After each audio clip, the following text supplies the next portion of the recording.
Hey everyone, welcome to Boating Tube. On this channel we do news and reviews of all things boating. In this video we're down on the boat to give you an update on some upcoming projects we've got planned. I've got a box that I'm going to unbox quickly for you, show you some new devices we installed a couple of weeks ago. We've actually been away for a couple of weeks on the boat testing some new alternator regulator devices to help us with the lithiums. And we've also taken a lead from Dave's Boat, another fellow sea line and YouTuber, installing some LED strips. So we've installed these under our blinds here, and you can see we can adjust the color and the brightness just to give us that soft subtle lighting. So in this video we're going to cover the upcoming projects we've got coming on the channel and give you a bit of an update, so stay tuned and join us.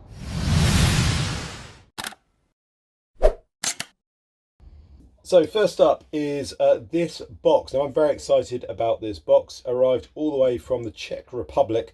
I've had my eye on picking one of these up for a while. Since we did the lithium house battery upgrade, I'd really wanted to try a lithium battery for both the bow thruster and the starter battery.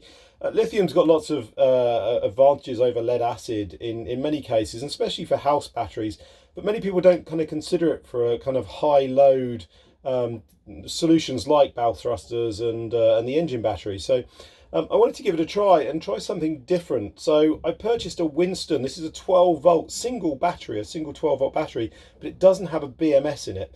And the advantage of that is that you can pull huge amounts of amps through it. And the great thing about lithium is obviously that it doesn't have the voltage sag that lead acid has, and it charges super quickly as well. So it should give us a little bit more watts or more power out of our bow thruster, because we're not going to have that voltage sag. It's also got a higher resting voltage as well. So we're going to be running about 13.3 volts through the bow thruster, rather than the lead acid, which is going to do a sort of drop down quite low. And we'll do some testing on that to compare it in an upcoming video, but this is just going to be an unboxing to show you exactly what we get in the box. So this isn't sponsored. This is, say, bought out of our own cash for the boat, and we'll be testing it and checking out and seeing how it performs. So it's well packed. As I say, it's come all the way from the Czech Republic. Shipping's actually really cheap, or I thought it was really kind of cost effective. There's lots of warnings and stuff on the box to make sure that you're aware of its content.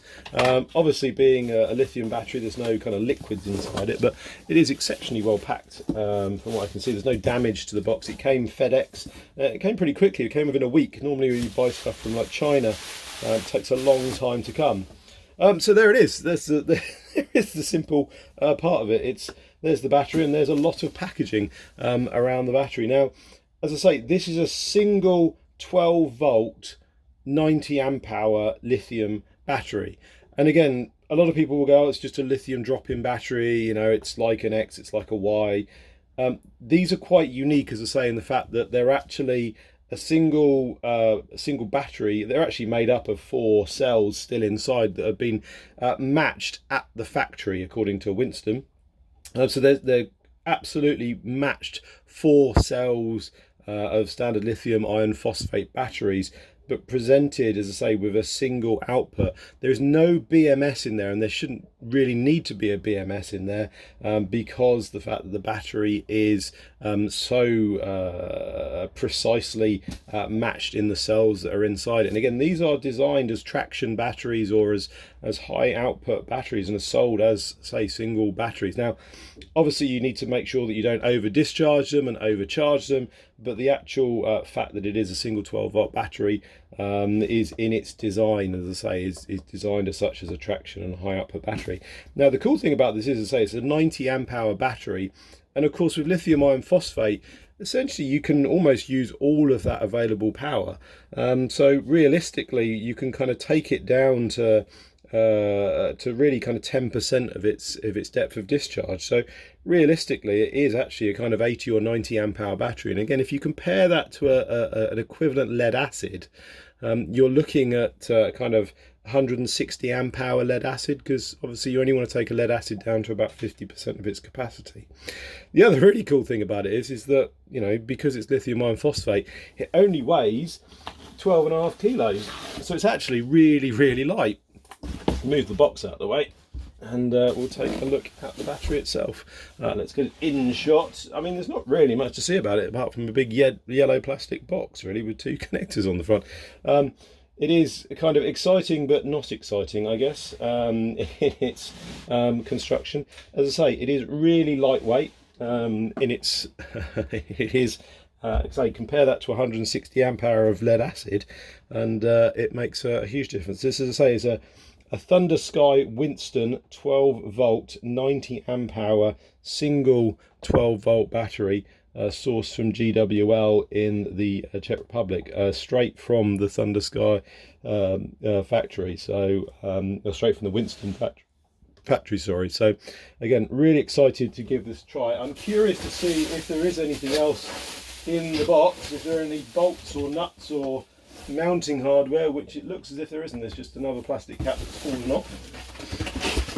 No, the box is just packaging, so we're going to need to find some connectors and or find some mounting hardware to be able to connect our battery up to this. It's I think there are 10mm threads in there, but we will check and again check the depths, get some bolts and nuts, and get this charged and tested. But again, I'd love to hear from you what you'd like to see us test on this battery. Again, I want to try it as an engine start battery. We've got 210 amp hour lead acid, so 50 kilos of lead acid starting battery.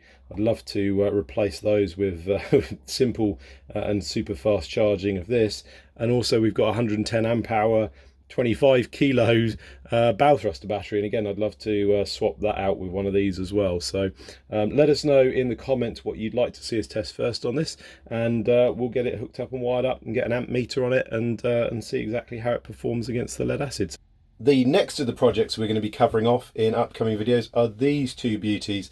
These are a pair of Wakespeed WS500 advanced alternator regulators. So these turn your dumb alternators on your engines into smart chargers, essentially. So you can set up all kinds of different charging cycles and parameters for your batteries. Now, this is obviously very, very useful for things like lithium batteries, where you can set cut-offs and things like that, and set your voltages. But even for lead acid batteries, they're great because they'll give you a 3 or 5 stage charge of absorption, float and bulk, and actually, as I say, turn your dumb alternators that just chuck out a constant voltage of sort of 13.8 or 14.4 volts, and actually go through those different charging cycles.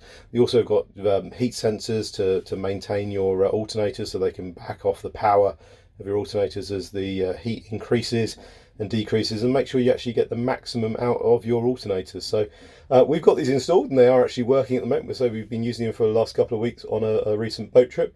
But I'll take you through the installation, configuration and setup of these, and talk through how exactly they work. We've got these hooked in to our Victron setup, you can see just up there. So there's our multi-plus, which is doing all of our inverting and charging for lithiums, our MPPT controller for the solar, and then our servo GX there. I need to tighten up the wiring on that, which is our kind of main command and control center, which kind of controls everything from the BMS. And the great thing about these regulators is that they connect through CAN bus. So everything is connected through a CAN bus, so that if there are any issues from the batteries, then they'll tell the alternators to stop charging, start charging. They tell the BMS already tells our inverter charger to stop inverting or to stop charging, and tells the solar to stop charging if there are any issues on any of the cells in the lithium battery from the BMS. So this kind of finishes off the story, and as I say, turns our dumb alternators into advanced chargers for our lithium batteries. So really excited about these, and again we'll do more on these and show you exactly what they are, why they are, and how to set up and configure them. So those are just a couple of things we've got lined up on the channel with regards to the lithium and the charging update. Lots of other cool stuff coming up as well. We've been playing around with the DJI drone integration on the Raymarine Axiom, which is really cool. So again, a video coming up on that too. We've also got some videos coming up on the yacht device integration for the Volvo Penta engine interface to be able to get your engine data from your engines onto the Axiom as well. And also an update, I'll do a long awaited update on the lithium house bank, and a lot of people have been waiting on that. They've actually been in since about March now, and performing really well, but I just haven't had a chance to do a video update on those. So stay tuned. I promise I will do a full update on those, talk you through the BMS, talk you through exactly how that works, and then just sort of finish off that whole series as well. Life just gets in the way, unfortunately. But again, stay tuned, hit subscribe, ring the bell. Lots of new content coming up. I will do my best to make sure that you are fully up to date with all the new stuff coming up here on Boating Tube. And I'll see you in the next one.